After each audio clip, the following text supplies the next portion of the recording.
जमीन पर इंसानी जिंदगी का आगाज पत्थर के दौर से हुआ। वो गारों में रहता, कच्ची खुराक खाता और पत्तों से अपना तन ढांपता। और फिर ये इंसान वक्त के साथ साथ जिंदगी की इर्तकाई मनाजिल तय करता गया। करोड़ों सालों पर मुहित इंसान का ये सफर तारीखी एतबार से मादूम और ज्यादातर मफरूजों पर मबनी था। इंसान ने तहकीक और तख्लीक का लंबा सफर तय किया और सदियों के मुशाहिदे और साइंस का सहारा लेते हुए 20वीं सदी में दाखिल हुआ।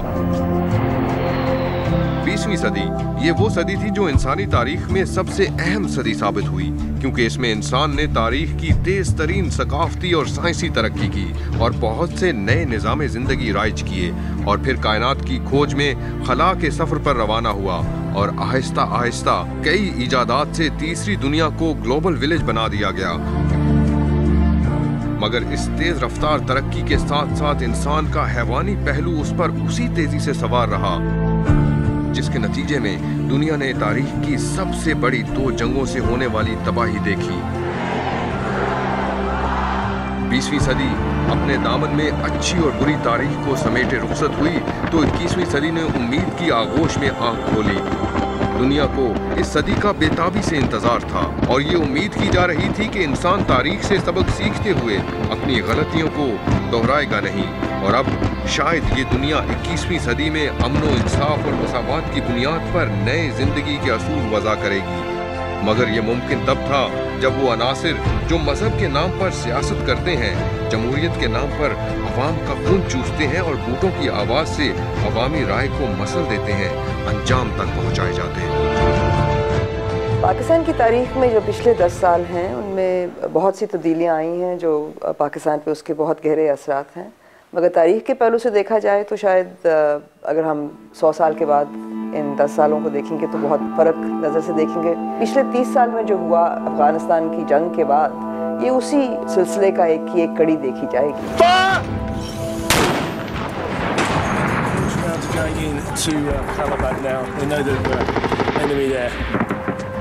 21वीं सदी के पहले अशरे में इंसान ने जो खोया और जो पाया, इसका जायजा लेने के लिए 2001 से आगाज करते हैं। 2001 का आगाज आलमी ताकत अमेरिका में हुकूमत की तब्दीली से हुआ। जॉर्ज बुश ने दुनिया की वाहिद आलमी ताकत की सदारत संभाली। इसी साल पाकिस्तान में जनरल परवेज मुशर्रफ ने अपनी हुकूमत को मजबूत करने के सिलसिले में जून के महीने में बाकायदा सदारत का मनसब संभाला। माय डियर कंट्रीमैन, अस्सलाम वालेकुम। जनरल परवेज मुशर्रफ का इक़्तिदार में आना पाकिस्तान की इस दहाई में वक्त और हालात के एतबार से अहमियत का हामिल था। एक तो जिस तरह से परवेज मुशर्रफ साहब ने हुकूमत का तख्ता संभाला, वही बहुत अजीब सा सिलसिला था। इससे पहले कभी नहीं हुआ कि एक सिविलियन हुकूमत ने इतने जवाब पैदा कर दिए कि फौजी हुकूमत को तख्ता उलटना पड़ा। जनरल परवेज मुशर्रफ का इक़्तिदार में आना पाकिस्तान और भारत की तारीख में भी एक अहम बाब बनकर सामने आया। मुशर्रफ ने सदारत संभालते ही भारत के साथ ताल्लुकात को मामूल पर लाने की कोशिशें शुरू कर दी, जिसकी एक कड़ी जून 2001 में होने वाले आगरा मुज़ाकरात थे। सारी दुनिया की नजरें इस मुफाहमती बातचीत पर लगी हुई थी और ये तवक्को की जा रही थी कि पाकिस्तान और भारत के तनाज़ात को हल करने में ये मुज़ाकरात अहम पेशरफ्त साबित हो सकते हैं। लेकिन 2 दिन जारी रहने वाले मुज़ाकरात नतीजे के बगैर ख़त्म हो गए, जिसकी बुनियादी वजह देरीना मसला कश्मीर था।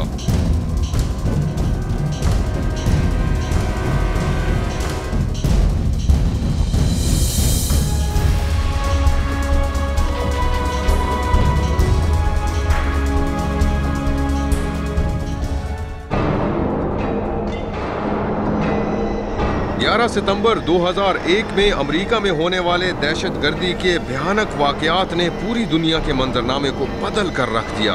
न्यूयॉर्क में वाक़े वर्ल्ड ट्रेड सेंटर की 2 इमारतों और अमेरिका की शहर पेंटागन की इमारतों से एक के बाद दीगरे 3 तैयारों को टकरा दिया गया, जिसके नतीजे में 3000 से ज़ायद अफराद जाँ बहक हुए। अमेरिका जैसी आलमी ताकत पर इतने खौफनाक हमलों ने पूरी दुनिया में खौफ और वहशत की फिजा कायम कर दी। इस दहशतगर्दी की जिम्मेदारी अफगानिस्तान में मौजूद तालिबान और अलकायदा पर डाली गई। दहशतगर्दी का ये अनोखा वाकया आने वाले सालों में रूनुमा होने वाले बेशुमार अहम वाकयात की बुनियाद बना। ये दहशतगर्दी जिसका खुमियाजा आज सारी दुनिया भुगत रही है, और इसके नतीजे में शुरू की जाने वाली वॉर अगेंस्ट टेरर का असल जिम्मेदार कौन है? 9/11 से बहुत कुछ पहले हो चुका था, जिसके असरात जिसकी वजह से 9/11 हुआ, तो इसलिए वो नहीं भूलना चाहिए। मैं तो कहूँगी कि आपको जाना चाहिए, एक तो ईरानी रेवोल्यूशन, उसके बाद सोवियत इन्वेजन, मगर एक चीज़ हम भूल जाते हैं कि मक्का मस्जिद को जो कैप्चर हुई थी 1979 में, उसके भी बड़े असरात हुए। इस जंग में पाकिस्तान चाहते या ना चाहते हुए अमेरिका के अहम इत्तेहादी के तौर पर सामने आया। दिसंबर 2001 में अमेरिका ने अपने इत्तेहादियों के साथ अफगानिस्तान पर हमला कर दिया और निहत्ते या मुसल्ला की तमीज को बालाए ताक रखते हुए अफगानिस्तान की ईंट से ईंट बजा दी।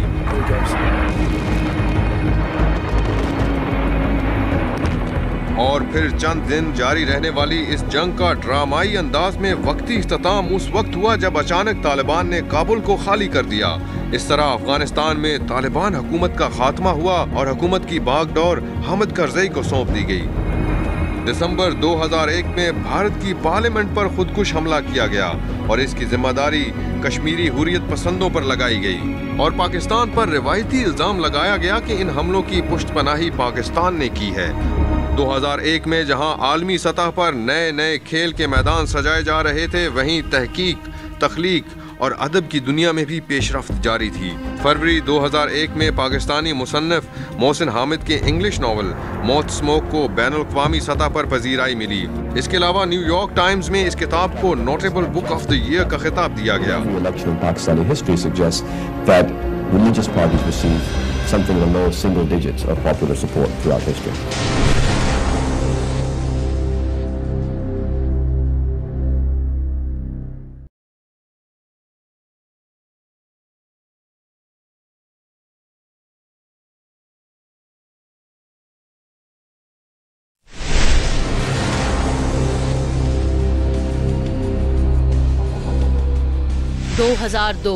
खित्ते में अफगानिस्तान जंग के वाज़े असरात नजर आने शुरू हो गए थे, जबकि 2002 पाकिस्तान के लिए मजीद मुश्किलात लेकर आया, जहां अमरीकी दबाव के ज़ेरे असर इस वक्त के सदर मुशर्रफ ने जनवरी में शिद्दत पसंदी के खिलाफ ऐलान जंग किया और रोशन ख्याली के प्रचार की मुहिम का आगाज भी किया।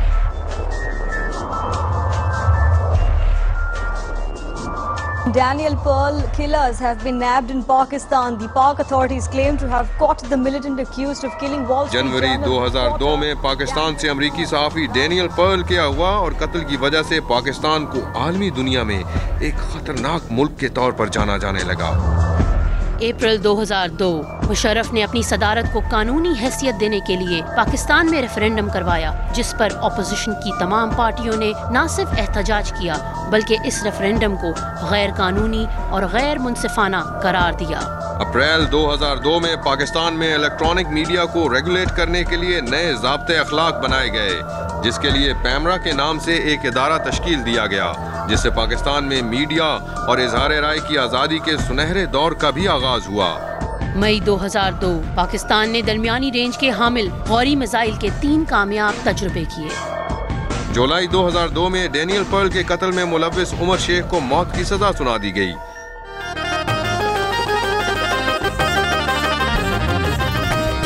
14 अगस्त 2002 पहले प्राइवेट न्यूज चैनल जियो न्यूज ने अपनी नशरियात का बाकायदा आगाज किया, जिससे पाकिस्तान में अवामी आगही का एक नया दौर शुरू हुआ और फिर यके बाद दीगरे कई और टीवी चैनल्स ने भी पाकिस्तान में अपनी नशरियात का आगाज किया। 1999 के मिलिट्री टेक ओवर के बाद अक्टूबर 2002 में पाकिस्तान में पहले जनरल इलेक्शन करवाए गए, जिसमें नौज़ायदा मुस्लिम लीग काफ ने अक्सरियत हासिल की और नवंबर 2002 में मीर ज़फ़रुल्लाह खान जमाली पाकिस्तान के 13वें वज़ीर आज़म बने। बिस्मिल्लाहिर्रहमानिर्रहीम। I, Mir Zafrullah Khan Jamali, solemnly swear that I am a Muslim and believe in the unity and oneness of Almighty Allah. Pakistani cinema 2002 में भी तनज़्ज़ुली का शिकार रहा 1990 में पाकिस्तान में 750 सिनेमा घर थे, जिनकी तादाद कम होते होते 2002 में 175 रह गई। 2003 के आगाज में पाकिस्तान ने क्रिकेट के मैदान में एक और एजाज हासिल किया। पाकिस्तानी फास्ट बॉलर शोएब अख्तर ने केप टाउन में इंग्लैंड के खिलाफ खेले जाने वाले मैच में दुनिया की तेज तरीन बॉल करवाकर आलमी रिकॉर्ड कायम किया।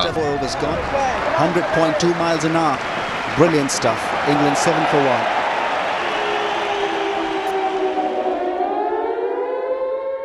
दूसरी तरफ अमेरिका और इसके इत्तहादियों ने अफगानिस्तान के बाद इराक का रुख किया और इराक पर मोहलिक हथियार रखने का इल्जाम लगाकर सिक्योरिटी काउंसिल की मंजूरी के बगैर हमला कर दिया।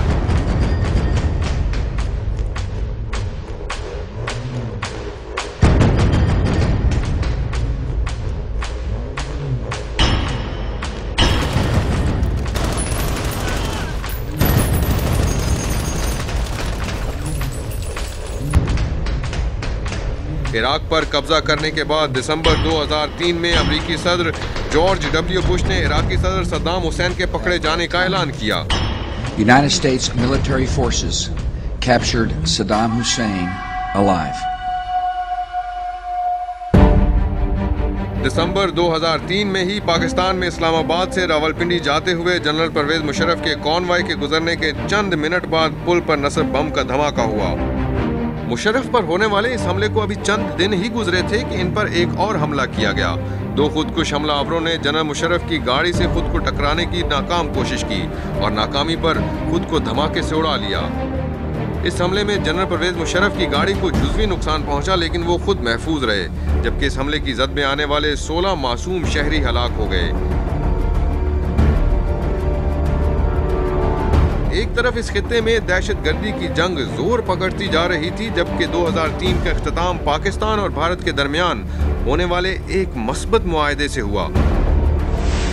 2004 का आगाज साबिक सदर परवेज मुशर्रफ को एतमाद का वोट मिलने से हुआ और आर्टिकल 41(8) के तहत मुशर्रफ को अक्टूबर 2007 तक के लिए सदर मुंतखब कर लिया गया और इसी साल जुलाई में शौकत अजीज पाकिस्तान के वजीर आजम बने। मगर आलमी सतह पर एक बार फिर पाकिस्तान को उस वक्त निदामत का सामना करना पड़ा जब फरवरी 2004 में डॉक्टर अब्दुल कदीर ने मीडिया के सामने एटमी राज दूसरे ममालिक को देने का इल्जाम कबूल कर लिया। इन ममालिक में ईरान, शुमाली कोरिया और लीबिया शामिल थे।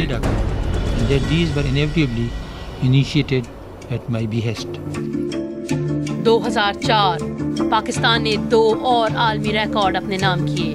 मई 2004 में जफर गुल ने लाहौर में अपने कान से 51.7 किलोग्राम वजन उठाकर वर्ल्ड रिकॉर्ड बनाया, जबकि दूसरा रिकॉर्ड अक्टूबर में डॉक्टर मोहम्मद करीम बेबानी ने दुनिया का सबसे छोटा कुरान मजीद पब्लिश करके कायम किया। दुनिया के सबसे छोटे इस कुरान मजीद की लंबाई 1.7 सेंटीमीटर और चौड़ाई 1.28 सेंटीमीटर थी। 2004 में अहले ज़मीन ने एक और कुदरती आफत का सामना किया, जिसने 2 लाख से ज़ायद इंसानों को अपनी लपेट में ले लिया। बहरे हिंद में आने वाले समुद्री तूफान को सुनामी का नाम दिया गया। सुनामी की बिफरी हुई कई फीट ऊंची लहरों ने कई ममालिक के साहिली इलाकों में तबाही मचा दी। दूसरी तरफ 2004 में उसामा बिन लादेन की वीडियो टेप मंजरे आम पर आने के बाद दुनिया में एक बार फिर ये बहस जोर पकड़ गई कि उसामा जिंदा है या मर चुका, जबकि मुल्की और गैर मुल्की सिक्योरिटी जराए वक्तन फवक्तन उसामा के मारे जाने का इजहार कर चुके थे। 2004 में सूबा पंजाब की हुकूमत ने एक इमरजेंसी सर्विस 1122 का कयाम किया। इस इमरजेंसी सर्विस ने मुख्तलिफ शहरों में 7 मिनट के अंदर अंदर रेस्क्यू सर्विस फराहम करने का दावा किया और मौजूदा हालात के पेश नज़र तमाम रेस्क्यू के मामलात को बखूबी अंजाम दिया।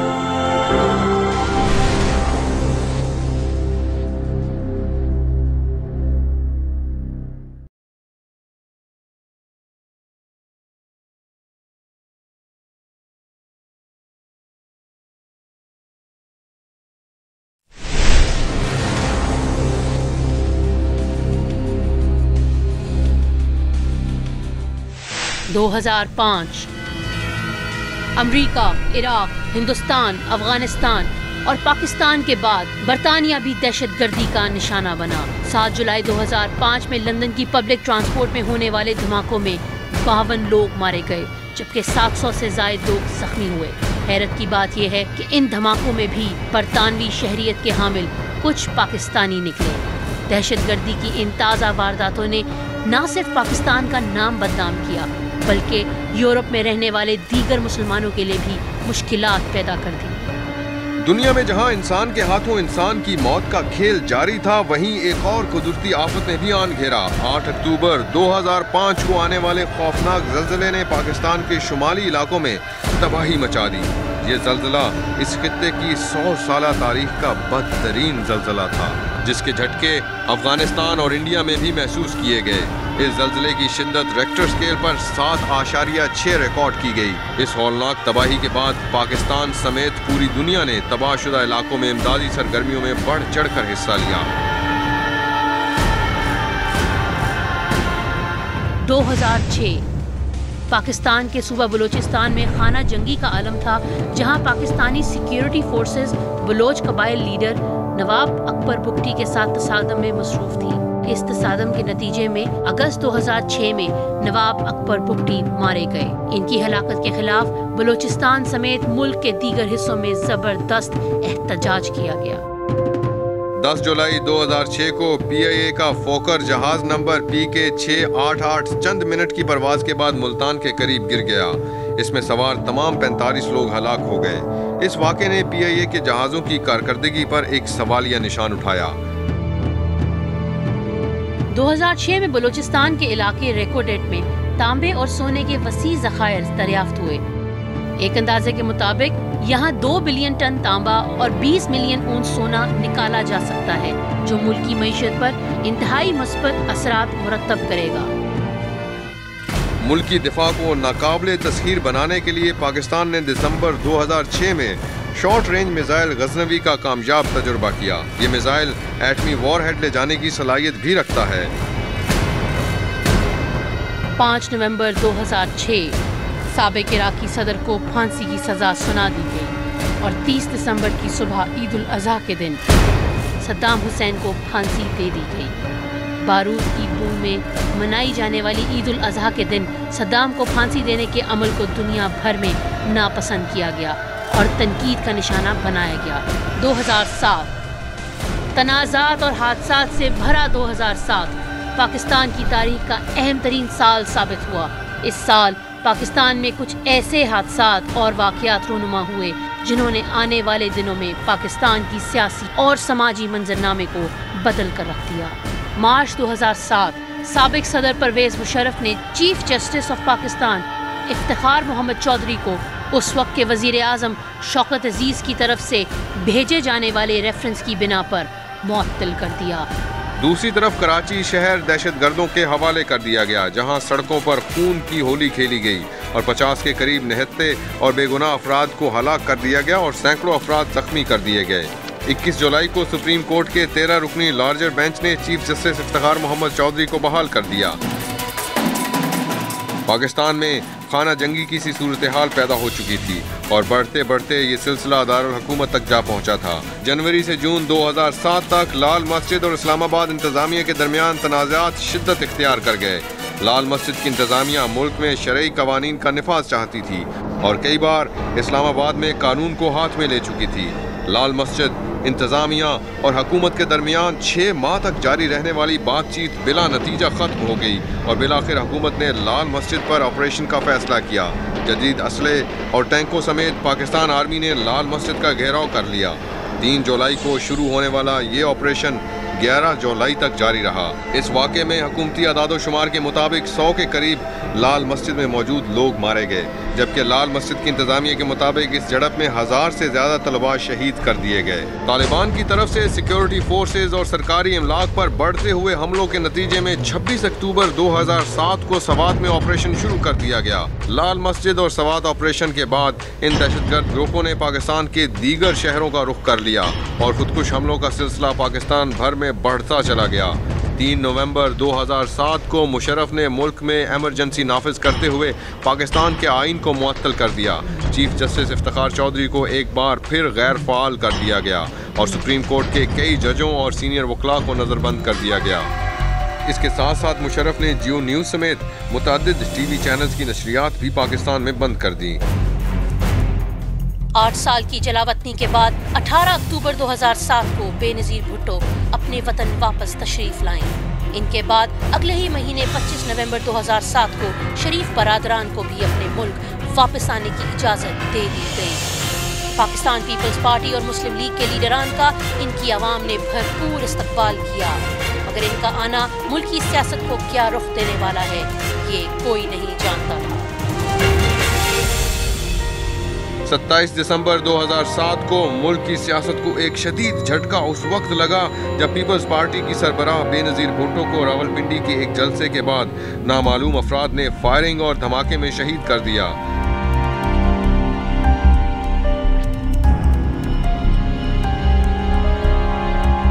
Bhutto is dead. Breaking news out of Pakistan this morning. An opposition party official says that former Prime Minister Benazir Bhutto has died. This is a news flash from the ITV newsroom. The former Pakistani Prime Minister Benazir Bhutto has been killed in a bomb and gun attack.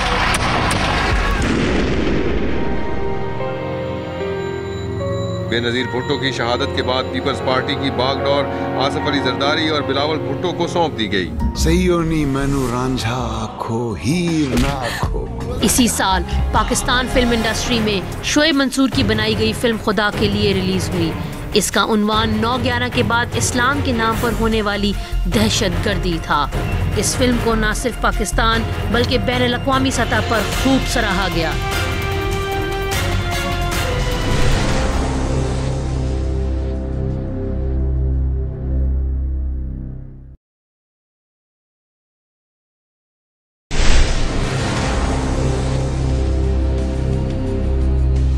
इस साल का आगाज पाकिस्तान की आवाम के लिए बहुत मायूस कुन साबित हुआ। इब्तदाई 3 माह में 20 से ज़ायद दहशतगर्दी के वाक़यात हुए, जिनमें कई कीमती जानें ज़ाया हुई। इन्हीं धमाकों में 25 फरवरी को आर्मी जनरल हेडक्वार्टर रावलपिंडी के करीब लेफ्टिनेंट जनरल मुश्ताक बेग को इनके मुहाफिज और ड्राइवर समेत शहीद कर दिया गया, जबकि इस हमले में 5 राहगीर भी मारे गए। 9/11 के बाद सिक्योरिटी फोर्सेस पर होने वाले हमलों में लेफ्टिनेंट जनरल मुश्ताक बेग सबसे बड़े रैंक के ऑफिसर्स थे, जो दहशतगर्दी के खिलाफ शुरू की जाने वाली इस जंग में शहीद कर दिए गए। इसी साल चाइना में 12 मई को 30 साल तारीख का बदतरीन जलजला आया, जिसकी नजर 70,000 लोग हुए। रेक्टर स्केल पर इस जलजले की शिद्दत 7.9 रिकॉर्ड की गई।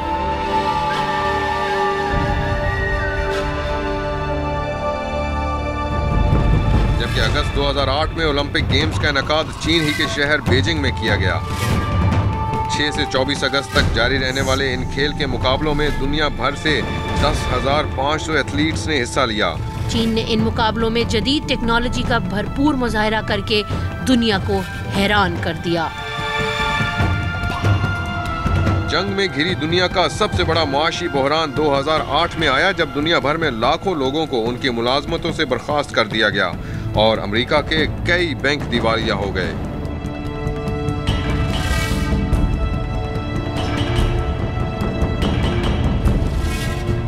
सितंबर 2008 को पाकिस्तान की तारीख का एक और बड़ा दहशतगर्दी का वाकया हुआ, जब मैरियट होटल के गेट पर 1000 किलो बारूद से भरे ट्रक को टकरा दिया गया।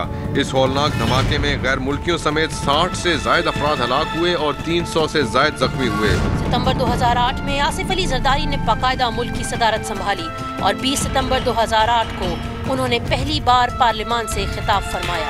नवंबर 2008 में मुंबई में होने वाले दहशतगर्दी के वाकयात से पाकिस्तान और भारत के दरमियान ताल्लुकात इस कदर शिद्दत इख्तियार कर गए कि दोनों ममालिक पर जंग के बादल मंडलाने लगे, जबकि इस दहशतगर्दी में 164 लोग मारे गए और 250 के करीब लोग जख्मी हुए।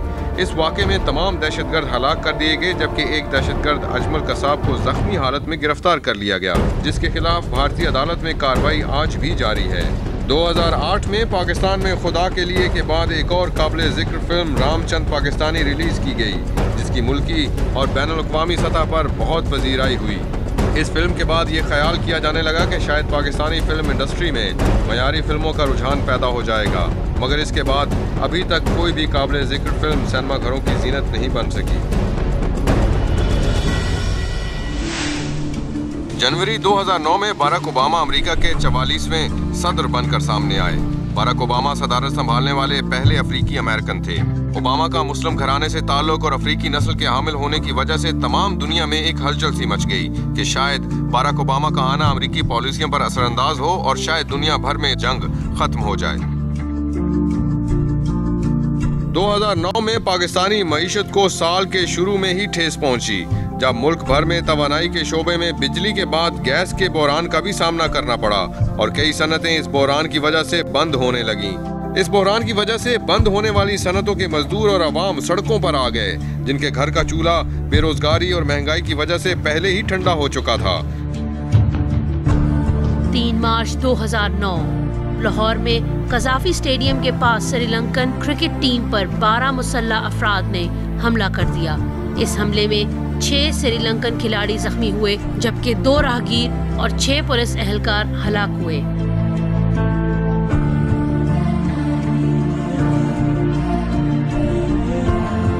16 मार्च 2009 चीफ जस्टिस इफ्तिखार चौधरी अपने मनसब पर बहाल कर दिए गए। इसका ऐलान वजीर आजम पाकिस्तान ने कौम से खिताब के दौरान किया। 25 जून 2009 को पॉप मौसीकी के शायकीन पर माइकल जैक्सन की मौत की खबर बिजली बनकर गिरी। अपनी जिंदगी को तवील करने के लिए नित नए जतन करने वाले माइकल जैक्सन 51 साल की उम्र में हरकत कल्ब बंद हो जाने की वजह से इंतकाल कर गए। 2009 में क्रिकेट के मैदान में पाकिस्तान ने T20 वर्ल्ड कप जीतकर अपने नाम कर लिया और इस वर्ल्ड कप के फाइनल में पाकिस्तान ने श्रीलंका को 8 विकेटों से शिकस्त दी।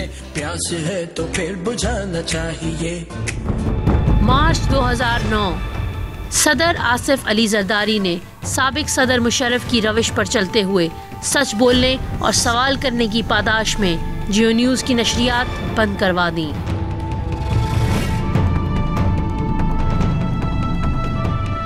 10 अक्टूबर 2009 को GHQ पर दहशतगर्दों ने हमला कर दिया, जिसमें ब्रिगेडियर और कर्नल समेत 6 अफराद हलाक हुए, जबकि 40 अफराद को यरगमाल बना लिया गया, जिन्हें बाद में कमांडो एक्शन करके बाजियाब करवाया गया। इस झड़प में 4 दहशतगर्द हलाक हुए, जबकि इनके सरगना डॉक्टर उस्मान को जख्मी हालत में गिरफ्तार कर लिया गया। ये वही डॉक्टर उस्मान था जो श्रीलंकन टीम पर होने वाले हमले का मास्टरमाइंड समझा जाता था और सिक्योरिटी इदारों को मतलूब था। अक्टूबर 2009 में अमेरिका ने पाकिस्तान के लिए कैरी लुगर बिल की पेशकश की, जिसके तहत पाकिस्तान को सालाना $15 बिलियन दिए जाना थे। इस बिल के साथ अमेरिका ने कुछ शराइत भी रखी, जिन पर अपोजिशन समेत पूरे पाकिस्तान ने एहतजाज किया। 24 नवंबर 2009 को पाकिस्तान की हुकूमत ने बलोचिस्तान के एहसास महरूमी को कम करने के लिए और इनके साथ की जाने वाली ज्यादतियों के अजाले के लिए गाज़े हकूक़े बलोचिस्तान के पैकेज का ऐलान किया।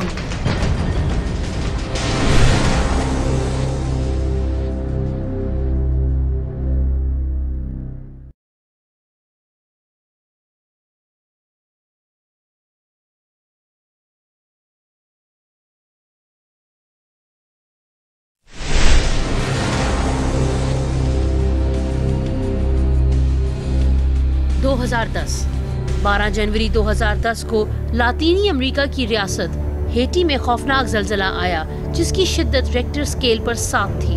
इस जलजले से सदारती महल समेत सैकड़ों इमारतें तबाह हो गईं और गलियां और बाजार लाशों से भर गए। इस जलजले ने अक़वाम मुत्तहिदा के सफीर समेत 2,30,000 लोगों की जान ले ली। 8 अप्रैल 2010 को पाकिस्तान की कौमी असम्बली में मुत्तफ़िका तौर पर मुशर्रफ की 17वीं तरमीम और LFO को ख़त्म करते हुए 18वीं तरमीम मंजूर कर ली गई, जिसके तहत सदर से असम्बली तोड़ने और सर्विसेज चीफ की तकर्री के इख्तियारात वापस ले लिए गए। सूबे सरहद का नाम खैबर पख्तूनख्वा रख दिया गया और 2 से ज़्यादा बार वज़ीर आज़म बनने पर पाबंदी ख़त्म कर दी गई। कुदरती वसाइल पर सूबों और वफाक के मुश्तरका कंट्रोल पर इत्तफ़ाक़ किया गया। अप्रैल 2010 में इंडिया की टेनिस की खिलाड़ी सानिया मिर्जा और पाकिस्तान क्रिकेटर शुएब मलिक की शादी दोनों मुल्कों की खबरों की जीनत बनी रही। सानिया से शादी के ऐलान के बाद शोएब मलिक के खिलाफ इसकी बीवी होने की दावेदार आयशा ने भारत में शोएब पर मुकदमा दायर कर दिया। इस ड्रामे का इख्तिताम इस वक्त हुआ जब शोएब ने आयशा को बाज़ाब्ता तलाक दे दी। शोएब और सानिया की मेहंदी और शादी भारत में हुई, जबकि वलीमे की रस्म पाकिस्तान में सियालकोट में अदा की गई।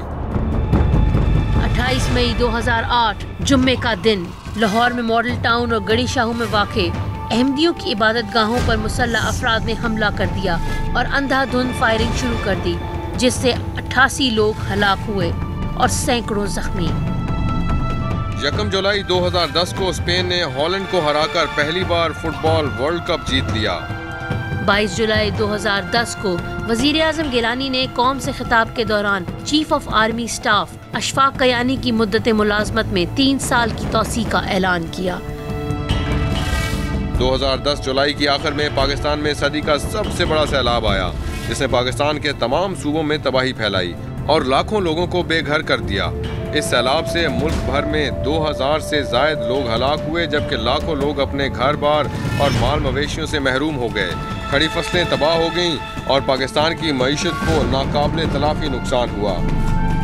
एयर ब्लू का मुसाफिर तैयारा कराची से इस्लामाबाद आते हुए मारगला की पहाड़ियों से टकराकर तबाह हो गया, जबकि इसमें मौजूद तमाम मुसाफिर और अमला, जिनकी तादाद 152 थी, हलाक हो गए। ये पाकिस्तान का सबसे बड़ा फिजाई हादसा था। 2 अगस्त 2010 को अमेरिका में लाहौर के एक निजी स्कूल की 13 तालबात ने नासा का स्पेस शटल डिजाइन का मुकाबला जीतकर मुल्क का नाम रोशन किया। इस मुकाबले में पाकिस्तानी तलबा के मद्दे मुकाबल अमरीकी और बरतानवी तलबा थे। 25 नवंबर को पाकिस्तान की हॉकी टीम पर एक मुद्दत से छाए स्याह बादल छट गए और पाकिस्तान ने एशियन गेम्स में 20 बरस बाद सोने का तमगा जीत लिया। पाकिस्तान ने फाइनल में मलेशिया को शिकस्त दी। इस जीत के साथ साथ पाकिस्तानी हॉकी टीम ने लंदन ओलंपिक्स 2012 के लिए भी क्वालिफाई कर लिया। 2010 के इख्तिताम पर विकीलीक्स नामी एक वेबसाइट ने अमेरिका की खुफिया दस्तावेजात मंजर-ए-आम पर लाकर दुनिया में तहलका मचा दिया और अमेरिका को बार बार वजाहती बयानात जारी करना पड़े। दिसंबर 2010 में चीनी वज़ीर-ए-आज़म ने पहले भारत और फिर पाकिस्तान का दौरा किया। चीनी वज़ीर-ए-आज़म के इस दौरा के दौरान पाकिस्तान और चीन के दरमियान अरबों डॉलर के 37 मुआहदे हुए। 9/11 के बाद पाकिस्तान में दहशतगर्दी के वाक़यात में शदीद इजाफा हुआ। 2001 से 2010 तक होने वाले खुदकुश धमाकों, दहशतगर्दी के वाक़यात और फिरका वारियत के वाक़यात में तकरीबन 30,000 जानें लुक़मा अजल बन गईं और कई हजार जख्मी हुईं। कल क्या होने वाला है इसका इल्म तो खुदाए वाहिद के पास है, मगर आजकल पूरी दुनिया में 2012 के बारे में साइंसी, फल्कियाती और इल्म नजूम की बुनियाद पर तरह तरह की पेशगोइयाँ की जा रही हैं। 2012 के अंदर मेजर चेंज ज़रूर आएगा और याद रखें, जब चेंज आता है तो चेंज हमेशा नेगेटिव एक तूफान लेके आता है।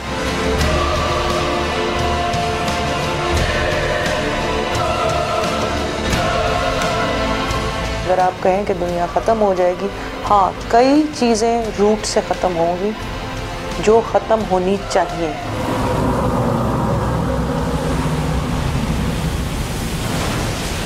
इंशाल्लाह जो हमारा अगला डेकेड है वो भी फुल ऑफ सरप्राइजेस होगा, लेकिन उसमें शॉक्स भी होंगे। इंटरेस्टिंग चीज़ जो होगी ना 2011 में, उसमें ये होगा कि हम लोग बहुत डरे हुए हैं, हमारी सारी कौम के अंदर ख़तरा आया हुआ है, लेकिन 11 के बाद हमें अपनी कंट्री के अंदर बहुत ज़्यादा कॉन्फिडेंस आ जाएगा और इसके अंदर फिर हमारी जो इंडस्ट्री जो बिल्कुल गैस की वजह से, इलेक्ट्रिसिटी की वजह से, तो इसके अंदर भी ग्रोथ बहुत ज़्यादा स्ट्रांगली आती है।